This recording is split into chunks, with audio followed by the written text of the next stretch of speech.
अब कुछ लोग जो हैं वो पुरानी पुरानी जगहों को खोद करके और कहते हैं कि यहाँ पे मंदिर था। जहाँ जहाँ हमारी चीजें हैं वहाँ वहाँ हो खुदाई, आपत्ति क्या है? लेकिन महाराज जी फिर ये तो लंबी लड़ाई चलती रहेगी। चलना चाहिए। राम मंदिर पे 400 साल बाद आया। फिर चला ना। अगर 400 साल अविनाशी लड़ाई ना चली होती कैसे मिलता हमें स्थान? तो इन्होंने हमारे स्थानों पर कब्जा किया ना, हमने तो नहीं किया उनके मंदिरों पर कोई कब्जा। ये हिंदू राष्ट्र तो पहले से, ये कब मुस्लिम राष्ट्र था? मोहन भागवत कहता है कि नहीं, अब छोड़ दो भाई, जितनी खुदाई हर जगह खोदोगे तो नहीं मिलेगा, इसको छोड़ देना चाहिए। उनकी सोच पिता जैसी है, ठीक अच्छा। है, वो बैलेंस करके बैलेंस करेंगे। धर्म जो है धारण करने वाली वस्तु है, धारयति इति धर्म जी, पढ़ने वाली वस्तु नहीं है। वक्त के साथ ये आचरण कुछ धर्माचार्यों का भी बदला है। मैं अनिरुद्धाचार्य जी की बात कर रहा हूँ, लगातार उन्होंने कुछ ऐसी बयानबाजी की। ना तो उन्हें अनुभव है, ना उनके आचरण में दिखाई देता है, तो शब्दों में कहाँ से दिखाई देगा? आप उस जगह पे बैठकर कथा कर रहे हैं जहाँ पे राधा नाम बहुत प्रिय है। बताइए, तो राधा भी तो एक स्त्री है। वो भी स्त्री है। तो आप इस तरह से बात करना, फिर कह दो नहीं वो तो किया, वो तो भगवान थे। अब आपने और लांछन कर दिया, यानी भगवान सब यही करते थे। ये दो टाइप के दुखी दरिद्र लोग हैं। इसमें वो ज़्यादा खतरनाक है जो सुविधा संपन्न है फिर भी दुखी है, और दरिद्र है और की मांग है उसकी। लेकिन जब वो ज्ञान देने के लिए यहाँ आते हैं तो उनकी गाड़ियाँ 5 करोड़ की। हाँ वो ठीक है, हम कहते हैं 10 करोड़ में चलो, लेकिन आप बैठ के ये ज्ञान दो कि नहीं साहब बड़ी गाड़ी चलने से ये है, उससे क्या होता है, इससे क्या होता है, तो फिर आपको दोगला मानेगा। चूंकि आप उत्तर प्रदेश से ही आते हैं, कानपुर से ही आते हैं, पूरा धार्मिक परिदृश्य है, क्या उसे आप बदलता हुआ देख पा रहे हैं पिछले 7-8 साल में योगी आदित्यनाथ के आने के बाद? हाँ, बहुत तेजी से परिवर्तन हुआ है। टूरिस्ट भी हैं वो अब रिलीजियस टूरिस्ट और इंजॉय कर रहे हैं, धर्म के साथ जोड़कर जा पा रहे हैं। काशी तो आप पहले भी जाते रहे होंगे, पूरा काशी बदल गया है। अयोध्या जी को लेकर क्या कह रहा है? ये छोटा काम तो हुआ नहीं, हम तो यही कहेंगे कि प्रभु श्री राम की कृपा से ही हुआ है कि बिना चूं चाँ किए, बगैर रक्तपात हुए और संवैधानिक सोच के तहत, उसकी व्यवस्था के तहत सब चीज़ें हुई हैं।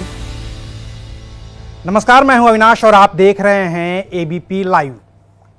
आज हमारे जो मेहमान हैं उनका असल नाम है संतोष सिंह भदौरिया, लेकिन आप में से ज़्यादातर लोग इस नाम से शायद अनभिज्ञ होंगे। लेकिन जब आप कानपुर जाएंगे, उत्तर प्रदेश वाले कानपुर में, और वहाँ पर आपको करौली गांव में एक आश्रम मिलेगा जिसका असल नाम लौकुश आश्रम है, तो आपको पता चलेगा कि जिन संतोष सिंह भदौरिया की मैं बात कर रहा हूँ, वहाँ उनके समर्थक, उनके अनुयायी, लाखों श्रद्धालु उन्हें करौली सरकार के नाम से जानते हैं। तो आज हमारे मेहमान हैं करौली सरकार। शुक्रिया महाराज जी वक्त देने के लिए। धन्यवाद, थैंक यू। कैसे परिवर्तन हुआ महाराज जी ये संतोष सिंह भदौरिया से करौली सरकार, और फिर वहाँ पर लाखों लोगों का इलाज, वैसा इलाज जिसको कई लोग चमत्कार की श्रेणी में रखते हैं, ये कैसे शुरू हुआ पूरा सफ़र? ये सब हमारे परम पूज्य गुरुदेव पंडित श्री राधा रमण जी मिश्र जो तंत्र के साधक थे, तो मैं बचपन में, मैं 17-18 साल की उम्र में मैं उनसे जुड़ गया। लेकिन उस समय सब इन चीज़ों में रुचि नहीं थी, क्योंकि हम विज्ञान के विद्यार्थी, तो ये सब इन चीज़ों में रुचि नहीं थी। ऐसे लगता था सब बकवास है, लेकिन उन पर चूँकि आस्था थी उसके कारण उन पर हम जाते थे। आध्यात्म में रुचि थी, तो आध्यात्मिक उन्होंने ही प्रेरणा दी कि ठीक है अध्यात्म की तरफ रुचि है तो अध्यात्म में जाओ। तो अध्यात्म की तरफ उन्होंने भेजा अध्यात्म में, और हमारे आध्यात्मिक गुरु श्री ए नागराज जी हुए, जो मैसूर के रहने वाले थे, लेकिन अमरकंटक में उन्होंने स्थान बनाया। तो वहाँ जुड़ना हुआ उनके ही आदेश पर। और बाद में फिर परम पूज्य गुरुदेव जब उन्होंने समाधि ले ली, अपनी महासमाधि के पहले जीवित समाधि ली थी, तो अपनी महासमाधि के पहले उन्होंने कुछ संकेत छोड़े, तो फिर उसके अनुसार जो निर्देश हमको मिले उसके अनुसार फिर हमने काम करना शुरू किया, उन्हीं के निर्देश पर। तो परम पूज्य गुरुदेव के निर्देश पर दरबार का सृजन हुआ, और जो लोक सेवा के काम में आज भी लोगों को सेवा में तत्पर है।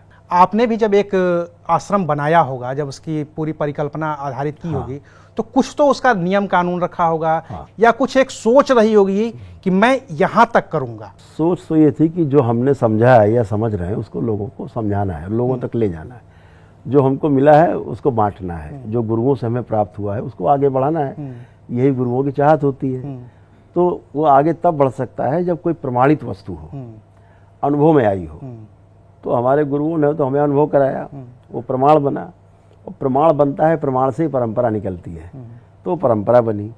आज करीब 2 लाख से ज़्यादा साधक दरबार में शिष्य है बाबा का, जो निरंतर तंत्र क्रिया योग की साधना में रत हैं, घर में रहते हुए गृहस्थ लोग, और निरंतर एक एक कदम चढ़ रहे हैं। जो 21 सोपान होते हैं उसमें 15 सोपान लोग चढ़ चुके हैं। अच्छा। तो अभी तो आपको एक करौली सरकार, एक करौली शंकर दिख रहा है, लाखों करौली शंकर आपको भविष्य में दिखाई देंगे, वो जो मानव सेवा में लगे होंगे, जो लोगों के दुख दर्दों को बांट रहे होंगे, केवल वैदिक परंपरा से, सनातन वैदिक परंपरा को लोगों को समझा के अपना कर और लोगों को रोग मुक्त कर रहे होंगे।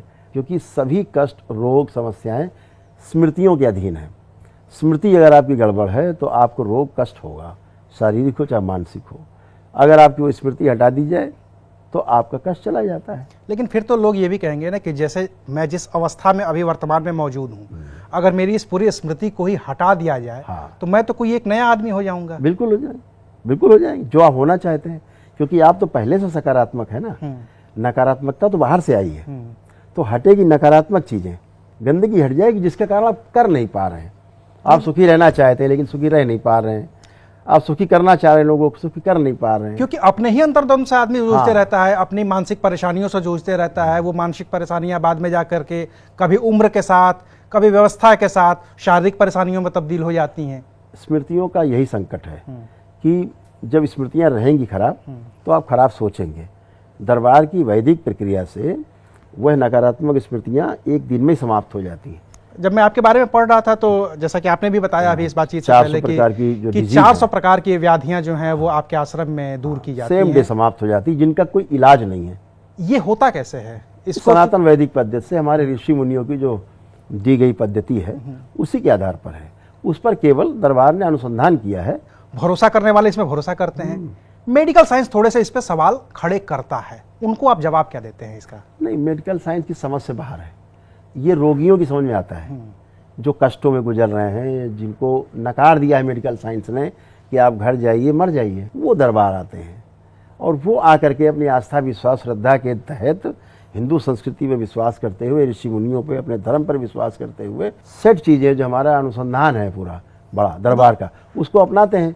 उसके अपनाने से अपने ही प्रार्थना संकल्प से अपने को रोग मुक्त कर लेते हैं। मतलब हम वहीं पहुंच रहे हैं जहां पे कई बार लोगों को लगता है कि भगवान है, कई बार लोगों को लगता है कि नहीं है। जिनको आस्था होती है फिर वो तर्क की गुंजाइश वहां पे खत्म हो जाती है और फिर वो यकीन करते हैं। ये खुद मंदिर जाते हैं, इनसे पूछो मंदिर क्यों जाते हो, क्या है वहाँ? मतलब बहुत सारे लोग हैं, डॉक्टर भी हैं, वैज्ञानिक भी हैं, मंदिर जाते हैं। हाँ। जो उनका डायग्नोसिस प्रोसेस है लगभग 70-75% ठीक है, पूरा नहीं ठीक है। अभी तमाम चीजें पकड़ नहीं सकती मशीन है उनकी, लेकिन वो ठीक है। उनकी सर्जरी ठीक है, लेकिन गलत सर्जरी जो करते हैं, फेक सर्जरी करते हैं, अनावश्यक सर्जरी करते हैं, दरबार उसके लिए चिंतित होता है, उसके लिए नकारता है इनको कि आप ठीक नहीं कर रहे हैं। बाकी सर्जरी दी बेस्ट है। दुनिया में जितनी मारकाट मची हुई है उसमें से मैक्सिमम चीज़ें धर्म के आधार पर चली जा रही हैं। आप मध्य पूर्व एशिया में देखिए कितनी सारी हिंसा हो रही है। अभी आपका पड़ोसी देश बांग्लादेश, वहाँ पे लगातार हिंदुओं पे हमले हो रहे हैं। संत समाज से हम लोग अपेक्षा करते हैं, संत और पूरी दुनिया अपेक्षा करती है कि जो शांति स्थापित होगी वो संत समाज के दिखाए मार्ग से ही स्थापित होगी। आपका क्या कहना है इसमें? देखिए, इस पे बहुत स्पष्ट है, धर्म कभी भी समस्या नहीं पैदा करता। धर्म समस्या नहीं, धर्म तो आपको समस्या से बाहर लाता है।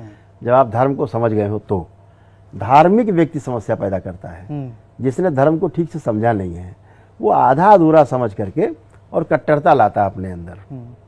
अपना चश्मा ठीक है, दूसरे का गड़बड़ है, ये सबकी ऐसी सोच है। अगर राजगद्दी धर्म गद्दी को उसको हल करने के लिए आगे बुलाए तो धर्म गद्दी उसके लिए प्रस्तुत होगी। लेकिन राजगद्दी जब स्वयं सक्षम अपने को समझती है तो अपने आधार पर वो काम कर रहे हैं। धर्म का तो इस्तेमाल राजनीतिक भी करता है, वो भी धर्म के आधार पर चलता है। संत केवल धर्म की बात कर रहा है, जो राजनीतिक है वो धर्म और राजनीति दोनों की बात को, जितना धर्म को समझा है उसके आधार पर राजनीति को आगे बढ़ाता है। आज बांग्लादेश है, वहाँ हिंदुओं की जो नृशंस हत्याएं हो रही हैं, ढूंढ के उनके साथ व्यभिचार हो रहे हैं, बच्चियों के साथ, महिलाओं के साथ, बहुत ही निंदनीय है, बहुत कष्टदायक है। अगर धार्मिक लोगों को कहा जाए कि भाई इस पर आप बात करो, तो उधर भी ऐसे लोग हैं वहाँ भी तो बहुत जो सारे समझना चाहते हैं, इन और चीजों को दोनों रोकना दोनों चाहते हैं। लोगों के धर्मगुरु हैं। हाँ। इस्लाम के भी धर्मगुरु हैं, बिल्कुल। हिंदुओं के भी धर्मगुरु तो हैं। वो ऐसी लोग एक पहल भी होनी चाहिए कि इधर के जो वरिष्ठ जो हमारे धर्मगुरु हैं उनको और उधर के जो कुछ धर्मगुरु हैं उनको मिल करके कोई पहल करनी चाहिए। इससे एक रास्ता निकल सकता है लेकिन ये हमेशा के लिए। मतलब ये तो बांग्लादेश की बात होगी, और भी हम दुनिया में जैसे भी देश देखते हैं, क्रिश्चियन, अभी वेनेजुएला और अमेरिका वाला आपने देखा होगा, जिसने पढ़ा नहीं है, जो कुपड़ है, वो इन झगड़ों में पड़ रहा जिनको है, अनुभव नहीं है, अनुभव नहीं है, केवल किताब पढ़ी है, वो समस्या पैदा करेंगे। धर्म जो है धारण करने वाली वस्तु है, धारयति इति धर्म जी, पढ़ने वाली वस्तु नहीं है। हमारे पिता में जो आचरण है वो हम में आएगा, हमारे गुरु में जो आचरण है वो शिष्य में आएगा, ये तय है। आचरण ही स्थानांतरित होता है, ये वचन स्थानांतरित नहीं होते हैं। आचरण स्थानांतरित होता है और आचरण ही प्रमाण होता है कि आपको अनुभव हुआ है। आपको अनुभव हुआ है, इसका प्रमाण क्या होगा? वो आपके आचरण से, आपके व्यक्तित्व में झलकने आ गया है, दिखने लगेगा। तो अभी हमारे जो स्कूली शिक्षा में इसका अभाव हो गया। जो आचार्य कुल होते थे, जो गुरुकुल होते थे, वो गायब हो गए। अब उनकी जगह कथावाचक आ गए हैं। अपने में आचरण नहीं है, हम रोज शक्कर खा रहे हैं और आपको शक्कर खाने से मना कर रहे हैं। हम चल रहे हैं 2 करोड़ गाड़ी में, आपको मना कर रहे हैं मत चलिए, माया है। तो फिर वो चीजें क्लैश करती हैं। भाई मैं कहता हूँ चीजों को सदुपयोग करो, कौन रोकता आपको? हवाई जहाज पे चलो, आप सब लोग चलते हैं। आजकल तो 3-4 हज़ार रुपये दे दीजिए, हवाई जहाज यात्रा कर लीजिए, खूब उपलब्ध है, कोई इसमें आपत्ति नहीं है, कोई भी इसमें दिक्कत नहीं। आप मर्सिडीज में चलिए, आप रोल्स में चलिए, आप खूब चलिए, जितने पैसे हैं आपके पास करिए सदुपयोग करने में कोई नहीं रोक रहा है। दुरुपयोग करना अपराध है। तो आपको सदुपयोग करना आता है तो धन आपके लिए एक बड़ी एसेट है, समाज के लिए आप बहुत बड़ा काम कर पाएंगे। वक्त के साथ ये आचरण कुछ धर्माचार्यों का भी बदला है। मैं अनिरुद्धाचार्य जी की बात कर रहा हूँ, लगातार उन्होंने कुछ ऐसी बयानबाजी की, तो ये बड़बोलापन जो आता है वो फिर सिर्फ एक आदमी तक जाके नहीं रुकता है, फिर वो पूरे धर्म पर, फिर वो पूरे सनातन पर, वो पूरी आस्था पर ही सवाल खड़े करने लगता है। वही मैंने इसको कैसे नियंत्रित किया जाए? मैंने आपसे कहा ना कि आचरण में अगर आ गया है, मतलब आपको अनुभव हो गया है, अब आचरण आपका नहीं बदलेगा। जैसे बच्चा है, माँ बार बार चूल्हे की तरफ बच्चा ज्यादा रोकती है, अरे जल जाओगे, उसने कभी आग का अनुभव नहीं किया। जिस दिन वो माँ चूकी और उसका हाथ आग में गया और जला, मरते दिन तक कभी आग में हाथ नहीं देगा। आप अनिरुद्धाचार्य की बात करें ना, तो उन्हें अनुभव है, ना उनके आचरण में दिखाई देता है, तो शब्दों में कहां से दिखाई देगा? आप उस जगह पे बैठकर कथा कर रहे हैं जहां पे राधा नाम बहुत प्रिय है, बताइए, उन्हीं का अपमान कर रहे हैं आप। तो राधा भी तो एक स्त्री है, वो भी स्त्री है। तो आप इस तरह से बात करना, फिर कह दो नहीं वो तो किया, वो तो भगवान थे। अब आपने और लांछन कर दिया, यानी भगवान सब यही करते थे।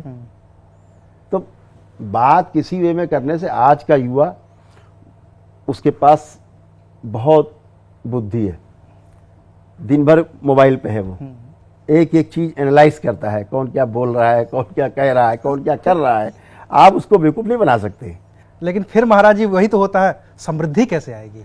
हाँ, अगर शोर नहीं मचेगा, अगर फॉलोवर नहीं होंगे, अगर अनुयायी नहीं होंगे, तो फिर वो ना बड़ी गाड़ियां होंगी, ना बड़ा वो आश्रम होगा, ना फिर वो दिखावा होगा जो बहुत सारे धर्मगुरु करते हैं। 2 तरह के लोग संसार में हैं, एक सुविधा संपन्न है और दुखी और दरिद्र है, दूसरा सुविधा विहीन है और दुखी और दरिद्र है। ये 2 टाइप के दुखी दरिद्र लोग हैं। इसमें वो ज्यादा खतरनाक है जो सुविधा संपन्न है फिर भी दुखी है और दरिद्र है और की मांग है उसकी। तो समृद्धि का अर्थ क्या है? मेरे पास जितना है मैं पलट के देख लूं, मेरे पास इतना है कि मेरी आवश्यकता से अधिक है, इसे समृद्धि कहा गया। मेरे पास इतना हो जाए कि 100 पुस्तकें खाएंगी, ये दरिद्रपन है। इतना हमको अपने ऊपर विश्वास नहीं है, इसलिए इतना हम एकत्रित कर रहे हैं। क्योंकि संत हमें जब ज्ञान देते हैं तो वो तो ये कहते हैं कि साईं इतना दीजिए जामे कुटुंब समाए, मैं भी भूखा ना रहूं साधु न भूखा जाए। लेकिन जब वो ज्ञान देने के लिए यहाँ आते हैं तो उनकी गाड़ियां 5 करोड़ की होती हैं। वो ठीक है, हम कहते हैं 10 करोड़ में चलो, इस पे आपत्ति नहीं है। मैं कह रहा हूं आप जो कर रहे हो दूसरे को क्यों मना कर रहे हो? तो भारत सरकार के संविधान के अंतर्गत जैसे गाड़ी खरीदी जाती है वैसे आप खरीद करके ले लीजिए, कोई आपत्ति नहीं है। लेकिन आप बैठ के ये ज्ञान दो कि नहीं साहब बड़ी गाड़ी चलने से ये है, उससे क्या होता है, इससे क्या होता है, तो फिर आपको दोगला मानेगा आदमी। अभी यही हो रहा है। चूंकि आप उत्तर प्रदेश से ही आते हैं, कानपुर से ही आते हैं, आपके आसपास का जो पूरा धार्मिक परिदृश्य है, क्या उसे आप बदलता हुआ देख पा रहे हैं पिछले 7-8 साल में योगी आदित्यनाथ के आने के बाद? हाँ, बहुत तेजी से परिवर्तन हुआ है। मैं आपसे इसलिए भी पूछना चाहता हूं कि पहले जब उत्तर प्रदेश से बाहर के लोग जब उत्तर प्रदेश में आते थे तो दो चीज़ें, एक तो टूरिस्ट बन के आते थे, तो टूरिस्ट बन के आए तो वो आगरा चले गए, वहाँ का ताजमहल देख लिया, और जो धार्मिक व्यक्ति आता था वो आगरा, काशी मथुरा, चला गया, वृंदावन, मथुरा काशी, अयोध्या जाता था। लेकिन संख्या कम थी। अब ये संख्या उलट गई है, अब टूरिस्ट थोड़े कम हुए हैं, और जो टूरिस्ट भी हैं वो अब रिलीजियस टूरिस्ट है, मतलब धार्मिक पर्यटन पर वो लोग आ रहे हैं। बिल्कुल। शासन चलता है भय और लालच से। अच्छा, भय और लालच से। हाथों से चलता है शासन, इसके बगैर शासन नहीं चलेगा। इसको भय का तो मैं समझ गया, जरा लालच वाला समझाइए। पुरस्कार और दंड से। पुरस्कार और दंड, ऐसे मान लीजिए, भय और लालच का अर्थ है पुरस्कार अच्छा। और दंड से शासन चलता है। तो पुरस्कार ये है कि आप अच्छा काम करेंगे तो सम्मानित किए जाएंगे, और आप खराब करेंगे तो दंडित किए जाएंगे, है ना। तो वही भय यानी दंडित किए जाएंगे, और पुरस्कार का लालच है वही भय और लालच से। तो ये दो तरीके से शासन चलता है, और एक मजबूत धार्मिक व्यक्ति ही इसको ठीक से संचालित कर सकता है। इन दोनों के बीच का जो जो बैलेंस स्वयं बना भय और लालच से परे होगा। मतलब जिसे कोई ना तो डरा सकता है, ना कोई लालच दे सकता है। ना डराएगा और ना हमको कोई लालच दे सकता है। फिर वो व्यक्ति भय और लालच के द्वारा, दंड और पुरस्कार के द्वारा लोगों को नियंत्रित कर सकता है। काशी तो आप पहले भी जाते रहे होंगे, काशी विश्वनाथ। खूब जाते, हर महीने। और काशी विश्वनाथ कॉरिडोर बनने के बाद भी जा रहे हैं। कितना बड़ा बदलाव देखते हैं आप खुद के लिए महादेव के मंदिर को बनने के बाद? काशी की सुगंध है वो तो वैसे ही है, उसमें कोई परिवर्तन नहीं हुआ है। वो जबरदस्त है, जबरदस्ती। मतलब बनारसी अपने रंग में है। बनारसी अपने रंग में रहेगा, वो बदलेगा नहीं। आप उसको सोने के सिंहासन में बैठा दो, वो पान चबा के अपना मौज बैठेगा, है ना। तो वो काशी का जो अंदरूनी जो सुगंध है वहाँ की और है, वो तो जबरदस्त था और जबरदस्त है, वो रहेगा जबरदस्त। लेकिन जो व्यवस्थाओं में जो परिवर्तन हुआ, लोग जो जाते परेशान होते थे काशी में, वो गाली बक के आते थे, अरे यहाँ आ गए, कहाँ फंस गए, यहाँ गंदा, पतली गलियां थी, पतली गलियां, ये है वो है, तमाम असुविधाएं। पूरा काशी बदल गया है। लोग अब पिकनिक को और एंजॉय कर धर्म के साथ जोड़ करके जा पा रहे हैं। कि अब बच्चे एंजॉय कर रहे हैं, बच्चे जानना चाहते हैं, समझना चाहते हैं, तो माता पिता से कहते हैं कि चलो चला जाए, कार्यक्रम बनाया जाए। उल्टा हो गया कि चल के देखे तो कि काशी में है क्या, काशी विश्वनाथ में क्या है, अयोध्या जी में क्या है, तो त्रिपुरा में क्या हुआ है, तो भाई यहाँ मथुरा में क्या होने वाला है। अयोध्या जी को लेकर के आपकी क्या राय है? चूंकि अयोध्या में मंदिर अब पूरी तरीके से बन गया है। ये छोटा काम तो हुआ नहीं, मतलब इतना बड़ा काम हो गया। ये हम तो यही कहेंगे कि प्रभु श्री राम की कृपा से ही हुआ है, कि बिना चूं चाँ किए, बगैर रक्तपात हुए और संवैधानिक सोच के तहत, उसकी व्यवस्था के तहत सब चीज़ें हुई हैं। मथुरा में वो बदलाव विजिबल नहीं हो पा रहा है अभी तक। योगी जी को भी 8 साल हो गया है। इसको क्या आप लोगों ने कभी मुलाकात करके कहा कि भाई अब इसको भी ठीक कर लीजिए कुछ? नहीं, वो भी ठीक होगा, क्योंकि अभी वहाँ पे केंद्रित नहीं है। क्योंकि देखिए, सरकार एक बड़ा पक्ष है और सारे साधन है, सारी व्यवस्था है, तंत्र है पूरा। तो वो जो पहल करेगा, अभी उसकी पहल वहाँ पे उतनी नहीं है। अभी व्यवस्था के रूप में पहल है कि जो अभी बना हुआ ढांचा है उसको कैसे ठीक किया जाए, ताकि जो आते हैं लोग यहाँ पे, दर्शनार्थी आते हैं, जो टूरिज्म यहाँ का कैसे और अच्छा किया जाए, लोगों को सुविधा कैसे ज़्यादा मिले, अभी इस पे ध्यान है। वो एक इशू है, अभी तो काशी एक इशू पड़ा है, लेकिन हमें लगता है ये सब निपटेगा। अब कुछ लोग जो हैं वो पुरानी जगहों को खोद करके और कहते हैं कि यहाँ पे मंदिर था। जैसे ताजमहल को तेजो महालय बताया जाता है, कुतुब मीनार में भी एक मंदिर खोज दिया जाता है, संभल में भी कई जगहों पे खुदाई कर दी जाती है। संत समाज में इसको लेकर के कोई एक आम राय है क्या कि हम यहाँ तक जाएंगे, यहाँ नहीं जाएंगे, या बस इतना हो गया, ठीक है भाई हमारे 3 मिल जाएं, बाकी को छोड़ देते हैं? ऐसा नहीं है अविनाश जी, ये तो आत्मसम्मान का विषय है, हमारी आस्था का विषय है। जहाँ जहाँ हमारी चीज़ें हैं वहाँ हो खुदाई, आपत्ति क्या है? परीक्षण हो जाए। लेकिन इसी पे तो फिर राजनीति करने वाला कहता है यार कहाँ तक खोदोगे, 100 साल 200 साल 400 राजनीति साल। एक अलग विषय है, धार्मिकता एक वो आस्था वाला विषय अलग है। राजनीति आस्था पे ही चलेगी। अगर हमारी आस्था है कि हमारा यहाँ पे धार्मिक स्थान था, छुपा हुआ है, इसको सम्मानित तरीके से बाहर निकाला जाए, तो उसको निकाला जाना चाहिए। आपत्ति क्या है इसमें? किसी को आपत्ति नहीं होनी चाहिए। क्योंकि कई लोग ऊपर बैठे लोग भी कहते हैं, संत समाज के भी लोग, अगर हमने कहीं मस्जिद कब्जा कर रखी तो छोड़नी चाहिए हमें। तो जहाँ मंदिर कब्जा किए गए उनको मंदिर छोड़ देने चाहिए। हम भाई हमारे यहाँ तो धार्मिक स्थान पहले थे ना, मुगल तो बाद में आए ना, तो इन्होंने हमारे स्थानों पर कब्जा किया ना, हमने तो नहीं किया उनकी मंदिरों पर कोई कब्जा। हमारे धार्मिक स्थानों को बदल दिया गया, स्वरूप बदल दिया गया, उनका सब काया पलट करके और उसका पूरा बना दिया कि नहीं साहब ऐसा वैसा वैसा वैसा तमाम। हम तो सुनते रहते, लोग कहते हैं ना कि भाई आप जहाँ जहाँ आपका शासन रहा वहाँ तो कहीं नहीं दिखती इमारतें, यहाँ कहाँ से आपके पास इमारतें बनाने वाले शिल्पकार आ गए, यहाँ सब पहले से बना हुआ था, आप कब्जा करें। तो ये सिद्ध हो जाए, चाहे पुरातात्विक रूप से सिद्ध हो, चाहे किसी भी आस्था के रूप में सिद्ध हो, तो उसको छोड़ देना चाहिए। लेकिन महाराज जी फिर ये तो लंबी लड़ाई चलती रहेगी। चलना देखिए, चाहिए। राम मंदिर पे 400 साल बाद आया। हाँ, चला ना। अगर 400 साल अविनाश जी लड़ाई ना चली होती, कैसे मिलता हमें स्थान? तो ये लड़ाई बिल्कुल चलनी चाहिए। आस्था के लिए, अपने धर्म के लिए, अपने आत्मसम्मान के लिए, स्वाभिमान के लिए लड़ाई चलने, इसमें क्या आपत्ति है? देखिए, ये वैचारिक लड़ाई है, ये हमारी सैद्धांतिक लड़ाई है, ये हमारी कानूनी लड़ाई है। चूंकि माघ मेला चल रहा है प्रयागराज में, इलाहाबाद अब प्रयागराज हो चुका है। माघ मेले में पूरी दुनिया के साधु संत जुटते हैं। कुछ कोर एजेंडा भी होता है क्या आप लोगों का कि इस माघ मेले में बातचीत करके कोई एक नया एजेंडा तय किया जाएगा, या जैसे पिछली साल महाकुंभ था, आप तमाम लोग वहाँ पे इकट्ठा हुए थे, उसमें से कुछ ऐसी चर्चाएं निकलती हैं क्या, या वही बातचीत होती है क्या ये सारी, कि हमें अपने धर्म की रक्षा के लिए या धर्म को आगे बढ़ाने के लिए कुछ ऐसे संकल्प करने चाहिए? बात यह कि हम लोग मांग उठा लेते हैं, मांग उठा दी भाई ये होना चाहिए, तो हम मांग उठा रहे हैं, ये वहाँ पहले से ही है। आज दिखता है कि भाई चलो तीसरे उसमें रिजीम में आकर के, दूसरे में आकर के उन्होंने हटाई। मतलब आपको ये लगता है कि आपकी जो भी डिमांड है, हाँ, अगर वो संत तुम समाज करेंगे। कुछ भी मांगना चाहता है, उससे पहले ही उस आदमी को पता है, क्योंकि वो खुद उस समाज से आता है, बिल्कुल उसे पता ही है कि संत समाज को चाहिए क्या। चाहिए। हमें राम मंदिर चाहिए था, हमारी डिमांड थी, सरकार ने उसको अपने हिसाब से संतुलित करके चीज को बाहर निकाल लिया। अच्छा, अगर एक डिमांड करनी हो आपको कि मान लीजिए कोई, ठीक है मथुरा छोड़ देते हैं, ये थोड़ा सा विवादित विषय है, संत समाज क्या चाहता है और कि हमारे बीच का एक आदमी संत बना है, हमारे लिए ये कुछ और चीजें हो जाती तो और बेहतर होता। नहीं, हमारे लिए तो सबसे बड़ी बात तो यही है कि जो हमारे धार्मिक स्थल हैं वो कहीं भी हैं, वो हमें मिलने चाहिए। हमारे हैं, हम भीख नहीं मांग रहे हैं उसकी, वो हमारे हैं। वो आपको ये तो ये पॉलिटिकल लोग बात कर सकते हैं, हाँ ये छोड़ दिया, वो पकड़ लिया, लेकिन हमसे पूछा जाए, हमारे संतों से पूछा जाए, तो उनके अंदर हृदय से ही निकलेगा कि ठीक है कि इस घर के अंदर भोलेनाथ कैद है, तो भैया ये निकाला जाए। नहीं, क्योंकि पूरी सत्ता जो चलती है उसके पीछे एक जो बैकबोन की तरह राष्ट्रीय स्वयंसेवक संघ काम करता है। मोहन भागवत कहता है कि नहीं, अब छोड़ दो भाई, जितनी खुदाई हर जगह खोदोगे तो नहीं मिलेगा, इसको छोड़ देना चाहिए। उनकी सोच पिता जैसी है, ठीक अच्छा, है, वो बैलेंस करके ही बैलेंस बात करेंगे। लेकिन हम जैसे लोग, छोटे लोग, तो हम तो अपनी बात अपना कहेंगे। अधिकार मांगेंगे। हाँ, अपना अधिकार मांगेंगे। ये बात हम उन तक भी पहुंचाते हैं कि भाई हमको ये मिलना चाहिए, वो बैलेंस करके बात करते हैं, ये उनको करना भी चाहिए। जो युवा पीढ़ी है वो धर्म के प्रति रुचि तो दिख रही है उसकी, लेकिन वो पूरी तरीके से उसमें जा नहीं पा रहा है। वो इंस्टाग्राम में, वो ट्विटर पे, वो फेसबुक पे, वो सिनेमा में, वो नेटफ्लिक्स पे, बहुत तमाम जगहों पर व्यस्त है।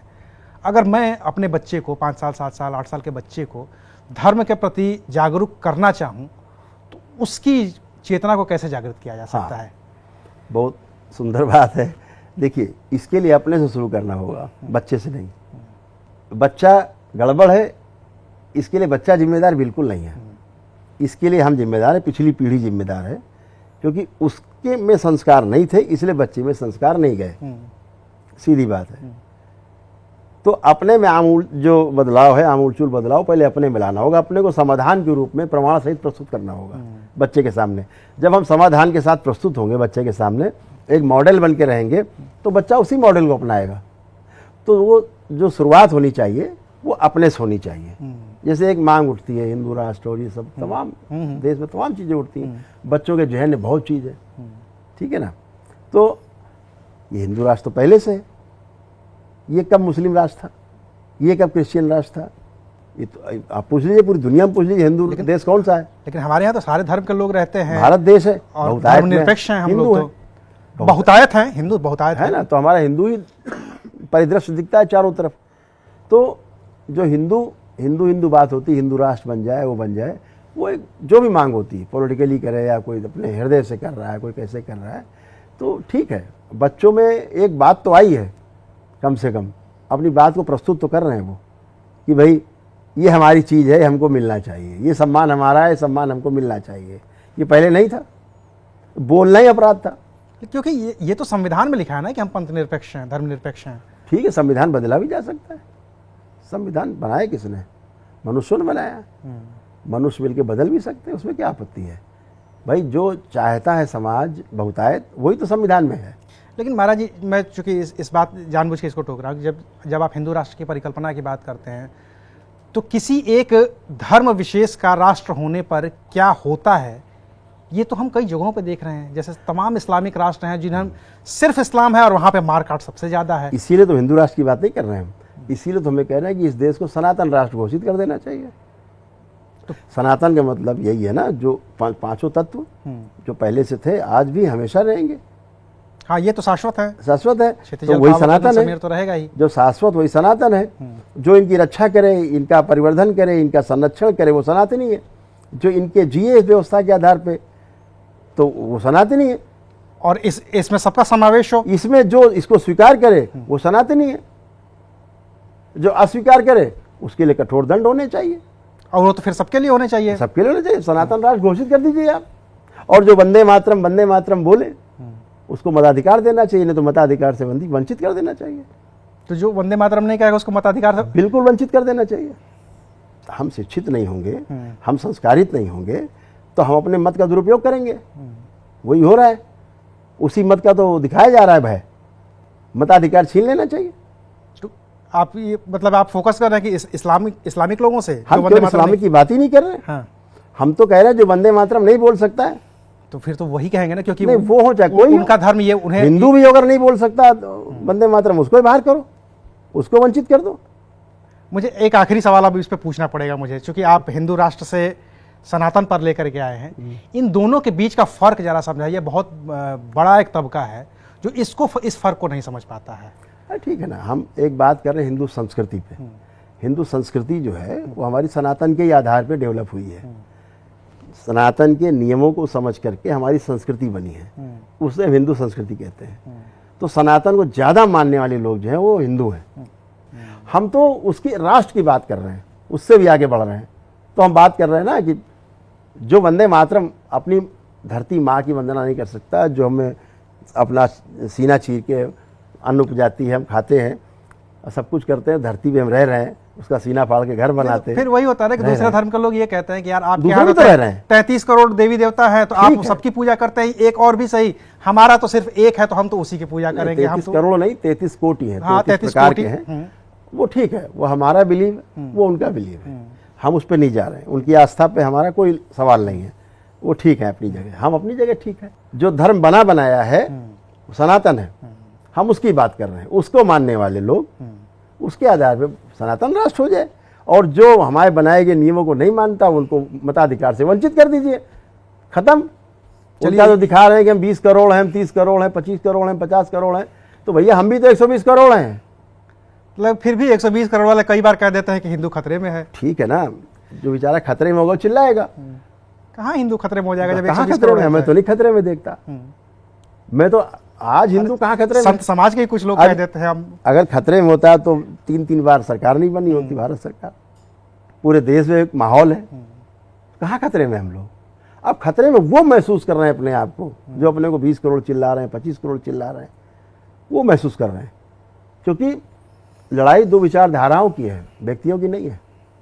हम लोग तो पत्थर में प्राण फूंकने की विधि जानते हैं, प्राण प्रतिष्ठा करते हैं मंदिरों में, मूर्तियों में। और हमको कभी कोई लोग कह देते हैं सब इनसे प्राण इसमें कैसे ट्रांसफर कर दिए? अरे जिंदा से जिंदा में तो प्राण बहुत आसान ट्रांसफर करना है। राम मंदिर प्राण प्रतिष्ठा हुई, बिल्कुल हुई है, और इसके लिए तो फिर संविधान में बदलाव करना पड़ेगा, लाना चाहिए भाई। ये तो हम अपनी बात सब कह सकते हैं। बिल्कुल ठीक है। नहीं, संत समाज जो अपनी बात कर रहा है वो वही हम भी कोशिश कर सकते हैं कि सबके सामने। सरकार पे इसका दबाव नहीं डाल सकते, ठीक है, कह सकते हैं। बिल्कुल।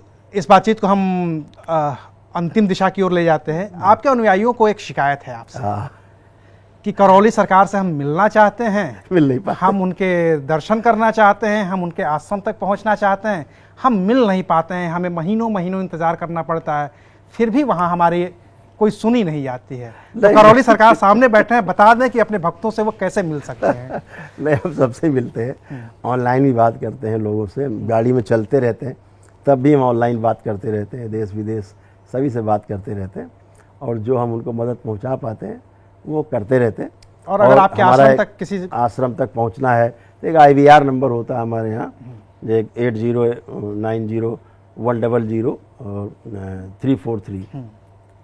नंबर नोट कर लीजिएगा आप लोग, जो महाराज जी बता रहे हैं, अगर आपको मिलना हो इनसे। हाँ, ये नंबर IVR नंबर है, तो इस पर आराम से डायल करके आदमी और हम तक पहुंच जाता है। अपॉइंटमेंट लेकर के अपॉइंटमेंट है, व्यवस्था है दरबार की, तो वो उसके द्वारा बातचीत करके वो पहुंच जाते हैं। और कोई गंभीर असाध्य, जैसा कि हमने शुरू में बात की इस पूरे आश्रम को लेकर के, कुछ चीजें होती हैं तात्कालिक होती हैं, उसमें आपसे मिलना हो तो कैसे मिला जा सकता है? वो इसी नंबर के थ्रू मिल लेते हैं, यही नंबर है।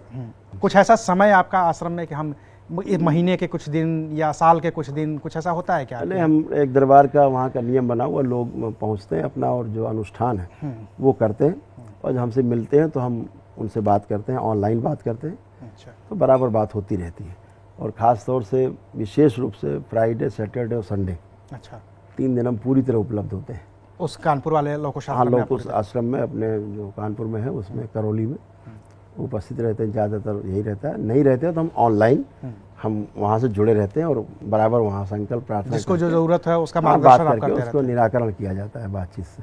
ये व्यवस्था हरिद्वार में भी लागू है। हैं। अच्छा। हरिद्वार में जो अपना आश्रम है, जो भूपत वाला में, वहाँ पर भी जो मिश्री मठ है, वहाँ पर भी ये वैदिक प्रक्रिया निरंतर जारी है। वहाँ पर ही पहुँच सकता है इन्हीं नंबर से कांटेक्ट करके।